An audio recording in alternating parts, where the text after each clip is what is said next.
Friends, अगर आप किसी भी एक्ट को पढ़ रहे हैं तो मेरा मानना है कि उस एक्ट में दी गई डेफिनेशन को सबसे पहले पढ़ना चाहिए। आज के वीडियो में हम जीएसटी डेफिनेशन जो आईजीएसटी एक्ट में दी गई है उसके ऊपर डिस्कस करेंगे। आईजीएसटी एक्ट डिटरमाइन करता है प्लेस ऑफ सप्लाई। ध्यान रखिए कि प्लेस ऑफ सप्लाई कभी भी आपका सीजीएसटी एक्ट डिटरमाइन नहीं करेगा। फ्रेंड्स, जीएसटी के अंदर वेरियस एक्ट है, उसमें से दो इंपॉर्टेंट एक्ट है, सीजीएसटी एक्ट और आईजीएसटी एक्ट। फ्रेंड्स, अगर हम सीजीएसटी एक्ट की डेफिनेशन को देखें सिंपली, तो CGST act intra state supply of goods या सर्विसेज को डिटरमाइन करना चाहिए, लेकिन सीजीएसटी एक्ट सिंपल बोल देता है कि सेक्शन 8 ऑफ आईजीएसटी एक्ट को आप देखिए, वहाँ पर जो इंट्रा स्टेट के लिए सिचुएशन बताई हुई है वही हम सीजीएसटी एक्ट में लेके आएंगे। तो सीजीएसटी एक्ट कभी भी आपका प्लेस ऑफ सप्लाई डिटरमाइन नहीं करेगा। फ्रेंड्स, अब आईजीएसटी एक्ट की डेफिनेशन देखते हैं। सबसे पहले डेफिनेशन है एक्सपोर्ट ऑफ गुड्स। इसके अंदर इसने सिंपली बोला हुआ है कि गुड्स को इंडिया के बाहर लेके जाना एक्सपोर्ट ऑफ गुड्स की कैटेगरी में आता है। फ्रेंड्स, अगर इंडियन ए है वो यूएसए में ऑर्डर देता है और ऑस्ट्रेलिया में डिलीवर करता है, तो यहाँ पर इंडिया से कोई भी गुड्स आउटसाइड इंडिया गए नहीं है, तो फर्स्ट एंड फॉरमोस्ट कंडीशन मेरी सेटिस्फाइड नहीं हो रही है, तो ये कभी भी एक्सपोर्ट ऑफ गुड्स तो हो ही नहीं सकता। अब ये क्या है, मतलब ये वाला सिनेरियो एक्सपोर्ट ऑफ गुड्स नहीं है, तो फिर इसको जीएसटी एक्ट में कैसे बताया गया है? तो इसके लिए क्या होता है फ्रेंड्स, सीजीएसटी एक्ट, उसके रूल्स, सेक्शंस और एडवाइजरी, नोटिफिकेशन, उनके थ्रू इसको इस सिचुएशन को कंसिडर किया जाता है और इस सिचुएशन के बारे में बताया जाता है। लेकिन एक्सपोर्ट ऑफ गुड्स, उसकी फर्स्ट एंड फॉरमोस्ट कंडीशन जो है, इंडिया से गुड्स को आउटसाइड इंडिया लेके जाना है।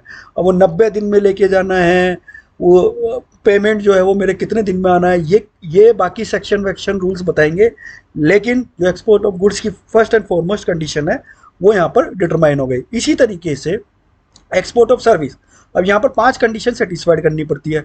सप्लायर ऑफ सर्विस इंडिया में लोकेटेड होना चाहिए, रेसिपिएंट ऑफ सर्विस आउटसाइड होना चाहिए, प्लेस ऑफ सप्लाई आउटसाइड होने चाहिए, पेमेंट जो है फॉरेन करेंसी में आना चाहिए अनटिल अनलेस आरबीआई परमिट नहीं करता। फ्रेंड्स, सप्लायर ऑफ सर्विस और recipient of service merely establishment नहीं होना चाहिए। इसको एग्जांपल से समझो, एक गेमिंग कंपनी है जो कि आपका इंडिया में गेम प्रोवाइड कराती है, उस सप्लायर ऑफ सर्विस जो है वो गेमिंग कंपनी आउटसाइड इंडिया है, रेसिपिएंट जो है वो इंडिया में लोकेटेड है। फ्रेंड्स, इस गेमिंग कंपनी का जो है सर्वर इंडिया के अंदर है। अब इसका सर्वर इंडिया के अंदर अगर है और ये कुछ ट्रीटमेंट करवाना चाहती है, जो सप्लायर ऑफ सर्विस है वो इंडिया के अंदर ही है, उसका गेमिंग कंपनी से रिलेटेड सर्वर में वो कुछ एक्टिविटीज़ एनहेंसमेंट करवाना चाहती है। फ्रेंड्स, यहाँ पर ध्यान रखिए, क्योंकि place of supply with in India हो गया, तो यहाँ पर सप्लायर ऑफ सर्विस तो लोकेटेड है इंडिया में, रेसिपिएंट गेमिंग कंपनी यूएसए में है, लेकिन जो प्लेस ऑफ सप्लाई है वो मेरा इंडियन सर्वर है जो कि इंडिया में ही है, तो फिर ये एक्सपोर्ट की डेफिनेशन में नहीं आएगी। फ्रेंड्स, मियरली एस्टेब्लिशमेंट का मतलब क्या हुआ? फ्रेंड्स, मियरली एस्टेब्लिशमेंट को जो है 2021 में एक सर्कुलर के थ्रू बताया कि अगर पेरेंट कंपनी और उसकी सब्सिडरी है, मतलब कि सब्सिडरी इनकॉर्पोरेटेड ऑफ इंडिया में है या same parent company incorporated of India में है, तो ये दो अलग अलग पर्सन हो गए। इनके आपस में अगर कोई ट्रांजैक्शन हो रहे हैं तो वो एक्सपोर्ट ऑफ सर्विसेज में आएंगे। लेकिन कोई उस कंपनी की ब्रांच है, एजेंसी है, रिप्रेजेंटेटिव ऑफिस है फॉरेन कंपनी का जो कि इनकॉर्पोरेटेड इंडिया में नहीं है, फिर अगर ये लोग अपनी पेरेंट कंपनी को, फॉरेन कंपनी को कोई सर्विसेज दे रहे हैं, तो फिर वो एक्सपोर्ट ऑफ सर्विस की कैटेगरी में नहीं आएगी। इंपोर्ट ऑफ गुड्स, इंडिया से इंडिया के अंदर गुड्स को लेके आना। अब ध्यान रखिए कि इंडियन की एक कस्टम टेरिटरी होती है, उससे पहले अगर गुड्स मूव कर रहा है तो वो कभी भी इंडिया में नहीं माना जाएगा। इसी का अगर एग्जांपल लूँ, इंडियन ए है, उसने ऑस्ट्रेलिया से गुड्स इंपोर्ट किए, लेकिन इंडियन टेरिटरी में आने से पहले उसने बी को ट्रांसफ़र कर दिए, तो ध्यान रखिए अब इंडियन ए के लिए ये गुड्स कभी भी इंपोर्ट नहीं होगा, क्योंकि उसने इंडियन टेरिटरी में आने से पहले ही इसको ट्रांसफ़र कर दिए। इंडियन बी के लिए ये अब इंपोर्ट हो गया, इंडियन ए के लिए एक नॉर्मल सप्लाई है, इसको नील एग्जाम नॉन जीएसटी में दिखाना पड़ेगा। इसी तरीके से इंपोर्ट ऑफ सर्विस है, 3 कंडीशन, सप्लायर ऑफ सर्विस और लोकेटेड होना चाहिए outside India, recipient of service located होना चाहिए इंडिया में, प्लेस ऑफ सप्लाई इंडिया के अंदर होनी चाहिए। अब इस केस में क्या हुआ कि एक एग्जांपल देता हूँ, एक एडवोकेट था वो इंडिया में था, एक कंपनी थी वो भी इंडिया में थी, फॉरेन डिस्प्यूट कुछ चल रहा था, तो इन्होंने क्या किया कि सप्लाई उससे रिलेटेड कुछ सर्विस थी, तो ये इंपोर्ट ऑफ सर्विस नहीं है, क्योंकि जो डिस्प्यूट चल रहा था फॉरेन से रिलेटेड लीगल मैटर का था, लेकिन यहाँ पर सप्लायर ऑफ सर्विस और प्लेस ऑफ सप्लाई दोनों में इंडिया में है, इसलिए इंपोर्ट ऑफ सर्विस नहीं है। इंटरमीडिएटरी की अगर बात करें तो सिंपली उन्होंने बोला कि ऐसा पर्सन जो दो व्यक्ति को मिलाता है गुड्स, सर्विस और सिक्योरिटी के लिए, और वो अपने नाम से इनवॉइस इशू नहीं करता है, तो इंटरमीडिएटरी माना जाएगा, जिसे ब्रोकर और एजेंट भी बोलते हैं। अगर वो अपने नाम से, मतलब वो गुड्स ले रहा है, 1 लाख रुपए के गुड्स लिए, 1,10,000 किसी रेसिपिएंट को दे रहा है अपने नाम से, तो फिर वो इंटरमीडिएटरी नहीं माना जाएगा। फ्रेंड्स एक और definition, output tax. Output tax में इन्होंने बोला कि रिवर्स चार्ज को हम इंक्लूड नहीं करते हैं। फ्रेंड्स अगर यहाँ पे रिवर्स चार्ज को इंक्लूड नहीं करते हैं तो क्या होता? फ्रेंड्स आउटपुट टैक्स को आपको पता है कि उसका सेट ऑफ जो है वो इनपुट टैक्स से होता है। अगर यहाँ पर रिवर्स चार्ज को इंक्लूड नहीं किया जाता तो रिवर्स चार्ज के लिए भी मैं इनपुट टैक्स क्रेडिट यूटिलाइज कर सकता था, लेकिन इन्होंने इसको एक्सक्लूड कर दिया। तो अब रिवर्स चार्ज के लिए एक नई कंडीशन आ गई कि आपको उसको जो भी डिस्चार्ज करनी है रिवर्स चार्ज वाली लायबिलिटी वो हमेशा कैश में करेंगे। तो ये होता है डेफिनेशन की importance. Interstate supply, interstate supply basically हम लोग क्या जानते हैं कि अगर एक स्टेट से दूसरे स्टेट में सप्लाई की जा रही है तो वो इंटरस्टेट सप्लाई है।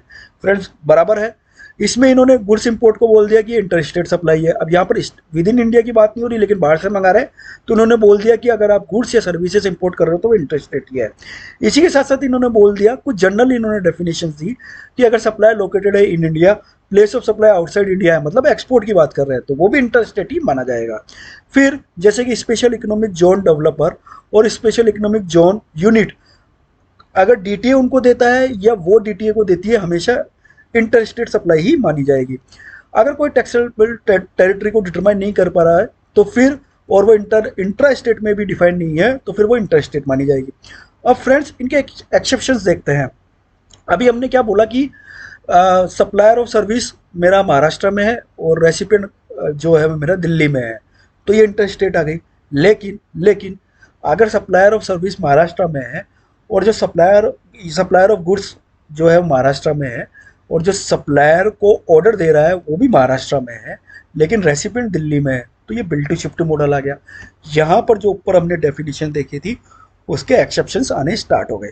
यहाँ पर क्या होगा कि ये CGST SGST में ही आएगा, क्योंकि जिसको मैं बिल दूंगा एज ए सप्लायर वो मेरे लिए प्लेस ऑफ सप्लाई हो गई। फ्रेंड्स इसी तरीके के एक्सेप्शंस आपको सेक्शन 10 में देखने मिलेंगे।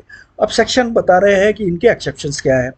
फ्रेंड्स अगर सप्लायर ऑफ सर्विस की बात करें तो इमूवेबल प्रॉपर्टी से रिलेटेड सर्विसेज, चाहे वो आर्किटेक्ट के द्वारा दी जाए, interior decorator, surveyor, engineers, other related expert और स्टेट एजेंट्स, अगर आपकी सर्विसेज प्रोवाइड कराते हैं किससे रिलेटेड, इमूवेबल प्रॉपर्टी से, तो वो हमेशा CGST SGST लगेगा, उसमें कभी भी IGST नहीं लगेगा।